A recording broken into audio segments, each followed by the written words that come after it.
The 19th ranked San Diego State Aztecs are in action tonight at SDSU Stadium against Northern Illinois. The Aztecs have never lost to the Huskies, with the last win coming at home in 2016. San Diego State comes in as a 9-point favorite. So off to the place formerly known as PPR Stadium with 35,000 in attendance. It only takes 16 seconds for the crowd to have something to cheer about. Juwan Washington fields the opening kickoff, breaks 2 tackles, and he goes 96 yards for the touchdown. The Huskies then respond. It's a Daniel Santa Cantaria to Christian Blake, and we're all tied at 7. But on their next drive, NIU fumbles, and Andrew Leckie recovers. So the Aztecs go to the perennial Mountain West Conference Player of the Week. That would be one Rashad Penny. This time through the air, 14-7 Aztecs. Now the Huskies know they have to stop the Heisman Trophy candidate, and Antonio Jones Davis decides giving a gouge in Penny's eyes. The way to do that, he would actually have to leave the game and go into the locker room, get a shield on. Penny enters the game with that new shield, which I bet he'll wear the rest of his football career. His Aztecs teammates don't take that assault lying down. Oceanside alum Micah Holder lays the block on, and refs don't like that. They call it targeting. Holder's day is done. Rodney Lakalaka also gets flagged for this hit out of bounds, which the Huskies so well deserve because, man, that was cheap. Well, the Huskies tie the game again on another touchdown pass to Christian Blake, but leave it to a Saintsman to get the Aztecs back on the board. True freshman Tariq Thompson with the pick 6, his second pick of his career. Then it's Christian Chapman finding Kahale Waring for the 8-yard touchdown, 28-14 San Diego State. Now after a 3-and-out for NIU, the Aztecs get the ball back with 49 seconds left and use it wisely. Penny gets them 23 on 4th and 1, and John Barron kicks the 38-yard field goal to go up 31-14 to the half. Now Northern Illinois adds 2 touchdowns in the third quarter. Right now the Aztecs, they lead 34-28 with just about 5:43 left. We'll have full highlights tonight on the ASR, and the win percentage right now, they say 76%. As for USD wins on the road at Dayton. They're now 2-0 in conference play. They will be back home against Morehead State next Saturday. Southwestern College meeting up with an out-of-town opponent, Citrus College, in their Saturday afternoon matchup. First quarter, Southwestern's first play.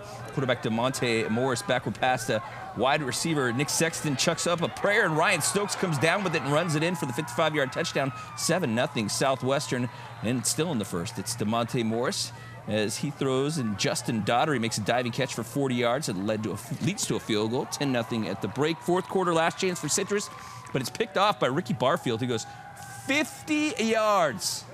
That's right, as he takes it to the house for the Jaguars. They intercept 5 passes on the day as they go on to win the final in this one, 16-3.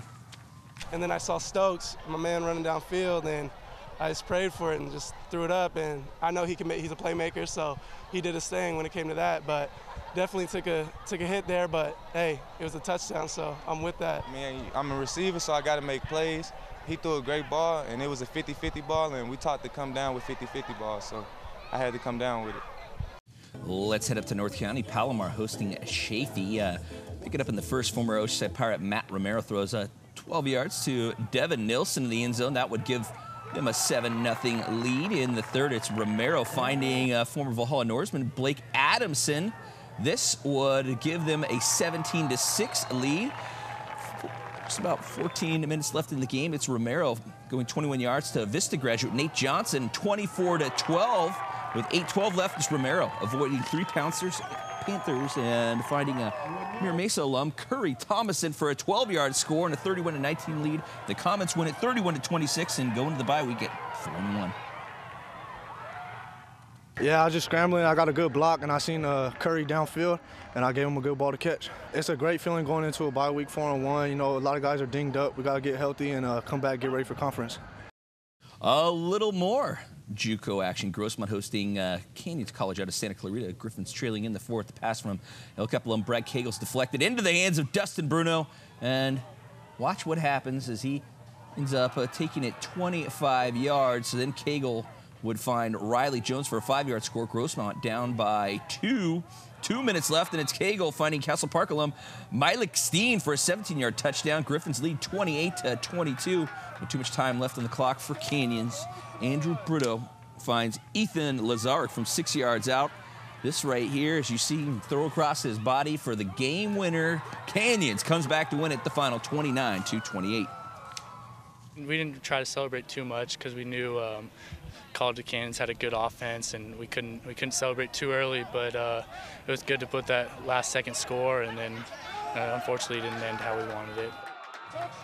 Cal in the Outson Zoo taking on Oregon. Lincoln High product Tyree Robinson sure can hit, as kind of Wyatt Noah finds out. But Tyree doesn't get much time to enjoy the hit. He smashes into Noah again 2 plays later, and apparently officials have it out for our San Diego players. He's ejected for targeting. Give me a break, as that's the end of his day. Royce Freeman gets hurt and leaves the game after 6 carries. Right now, Oregon up 38-17. Number 5, Penn State hosting Indiana. One of the guys that's in contention for that Heisman Trophy is the Nittany Lions, Saquon Barkley, and he would return the opening kick. 99 yards for a touchdown. He also, as you're going to see here, plays pretty much everything on offense, including quarterback, as he throws the jump pass right there for a touchdown. Penn State rolls the final 45-14. Week 6 of the PPR is pretty much concluded after this sportscast. We'll have highlights of one more game in momentarily as Christian hosts Santa Fe Christian, and we'll also mic'd up Christian quarterback Brad Jeremiah. You're going to see that full thing next week, but a little bit of it right now. But if you missed PPR, here's a little of what happened on Friday. I play linebacker. Thomas Fishman, I play quarterback. John Shacklet, I don't do anything. John Soderman is such a legend here. He has his own fat head. I try to not let anybody tackle me. It doesn't work all the time, but when it does, it's nice. So just keep running, never stop. I'm turned up. Full extension Will lead. That cuts the gap to 14-7. Here comes Keith. What a great catch. Then it's Ramos Jr. airing it deep. In the words of Oprah, you get bread twists. You get bread twists. Everybody gets free bread twists. What is Grace Ann thinking right now? I'm thinking that she's thinking, when is this thing going to be over? He's probably thinking when the show's going to be over. Papa Pig says I have to finish with this. San Diego, are you entertained? Yes, we are! All right, and more entertainment. Christian hosted Santa Fe flyover prior to the game. Here's a little of Brad Jeremiah mic'd up. Let's go 38 toss. Let's go far right 95. 55 X shake on 1, ready. Miles with a 6-yard touchdown run to open the scoring. The Pats respond. Jesse Matthews takes the pass from Jeremiah and throws a 49-yard touchdown to Alonzo Richardson. That would tie the game at 7. Second quarter now, and it's Santa Fe's Dimitri Washington, one of our in-studio guests, connecting with Matthew Stevenson for the 39-yard score. Extra point no good, 13-7. Christian trying to come back in the 4th when the Eagles' Garrett Lipscomb seals the deal with an interception. The Eagles with the huge upset. The final in this one, 30-7. I mean, I don't think we're getting a lot of the respect around here, and I think it's just great for our team, great for our program. I mean, we've worked hard. All the glory to God. Like we worked hard for this. Amen. And we're just gonna stay humble, keep working hard. All right, number 17 USD hosting number 9 BYU on Saturday afternoon in volleyball. Katie Edwards keeping USD close with one of her 8 kills. She also finishes with 5 digs. Lauren Fuller secures a set 2 victory for the Trails with her 12 kills and 7 digs. But it's too much. McKenna Miller and Kennedy Redding combining for 18 kills and 8 blocks and 3 digs. Cougars winning for the final 3-1. They're a great team. There's a reason that they're number 9 in the country. Took them to 4, which is great. We had some hard fights, but came up a little short in the end. I'm very, very proud of us. Yeah, I mean, it's hard always to lose at home, but if we had to lose to anybody, it would be BYU. I'm really proud of the lower classmen really stepping it up and filling some key spots. Our passing was fantastic tonight. It really kept us in the match. This is the most important game of the season, I believe. Even though it's a loss, this is really going to push us and make us even better. Well, let's jump in the pool for the East County Invitational at West Hills. 3rd place game matching Escondido and Point Loma. The Cougars, Kevin McCollum with the spin. Scores one of his 3. The Pointers, Chris Kai finds the back of the net. He scores a game-high 6 as the Pointers, 14-8 winners. Championship game featuring Mater Dei and Clairemont. The Crusaders' Ben Brown, watch this one, goes behind the back for one of his game-high 6. That's a pretty goal. Game time, 30 seconds left, and the Chieftains' Eddie Hasnagic ends up scoring what will be the game winner. Clairemont champions the final 11-10. The whole tournament we came in, we didn't expect much out of it, but we battled through, we stuck together as a team, and here in this final game, you know, we all pulled through together. It was stressful. It was a close game all the way through, but in the end, we came out on top, and I'm very proud of my teammates for that.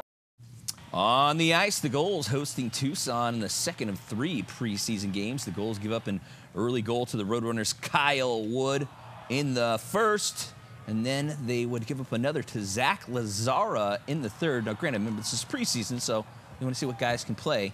They go on to lose this one. Tucson, a 2-0 winner.